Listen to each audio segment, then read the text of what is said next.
ये कहानी है दो दोस्तों की और उनकी दोस्ती की शुरुआत हुई थी अभी कुछ दिन पहले हॉस्पिटल के कमरे से, जहां पर वो दोनों एडमिट थे। तो दोनों में से जो एक था उसको अभी कुछ दिन पहले एक पैरालिसिस का अटैक आया था, जिसकी वजह से गर्दन के नीचे की उसकी पूरी बॉडी पैरालाइज हो गई थी और वो अपनी एक उंगली तक नहीं हिला सकता था।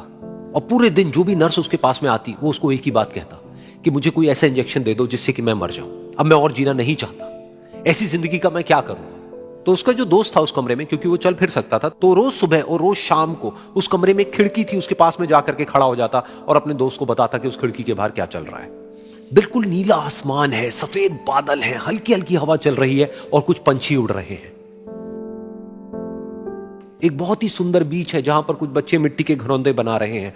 कुछ लोग हैं जो वहां पर बैठे हुए बस समुद्र की लहरों को देख रहे हैं। कुछ लोग जॉगिंग कर रहे हैं, कोई एक्सरसाइज कर रहा है, कोई पतंग उड़ा रहा है।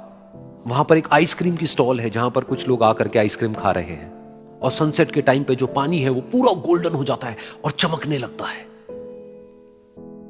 तो शुरू में तो जब उसने वो सब बताना शुरू किया तो उसके दोस्त के ऊपर ज्यादा असर नहीं हुआ, लेकिन धीरे धीरे उसके अंदर जीने की चाह जागने लगी। अब वो सुबह का इंतजार करने लगा कि जल्दी से सुबह हो और मेरा दोस्त मुझे बताए कि आज यहां पर क्या हो रहा है। कुछ दिन तक ऐसे ही चलता रहा। फिर एक दिन जब वो सुबह उठा तो उसने देखा कि सामने वाला बेड खाली है। फिर उसने नर्स को बुलाया और उससे पूछा कि क्या वो डिस्चार्ज हो गया है। तो नर्स ने कहा कि आपको तो उन्होंने बताया होगा, उनके पास कुछ ही दिन बाकी थे और कल रात को ही उनकी डेथ हो गई है। ये सुन करके उसके अंदर की उम्मीद पूरी तरह से टूट गई, क्योंकि सिर्फ उसका दोस्त ही था जिसने उसको बाहर की दुनिया से जोड़ा हुआ था, जिसकी वजह से वो जान पाता था कि बाहर क्या हो रहा है और ये दुनिया कितनी खूबसूरत है। तो कुछ दिन तक तो वो रोता रहा और उसने जीने की चाह छोड़ दी।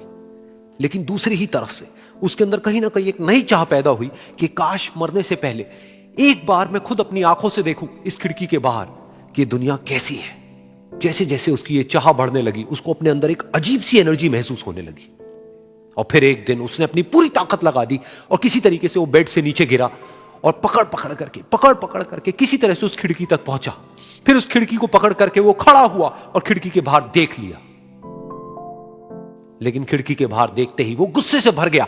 उसने जोर से नर्स को आवाज लगाई और जैसे ही नर्स आई उसने नर्स से पूछा, ये तुमने क्या किया, ये खिड़की के बाहर काली दीवार क्यों खड़ी कर दी। तो नर्स को समझ नहीं आया वो क्या बोल रहा है। वो बोली कि मुझे 5 साल हो गए हैं यहां पर, जब से मैं आई हूं तब से तो ये काली दीवार यहां पर है।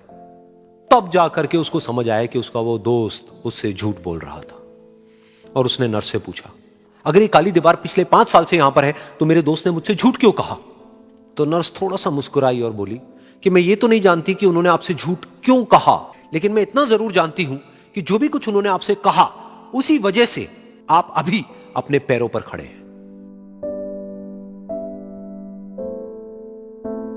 तो इस कहानी से हमको यह सीखने को मिलता है कि जो हमारे शब्द हैं, जो हमारे वर्ड्स हैं, जो हम अपने मुंह से बाहर निकालते हैं, उसमें इतनी पावर है जिसकी कोई हद नहीं है। वो किसी आदमी को गिरा भी सकते हैं और उसको उठा भी सकते हैं। तो अब आपके ऊपर है कि आप अपनी इस पावर को यूज करते हो या मिस यूज करते हो।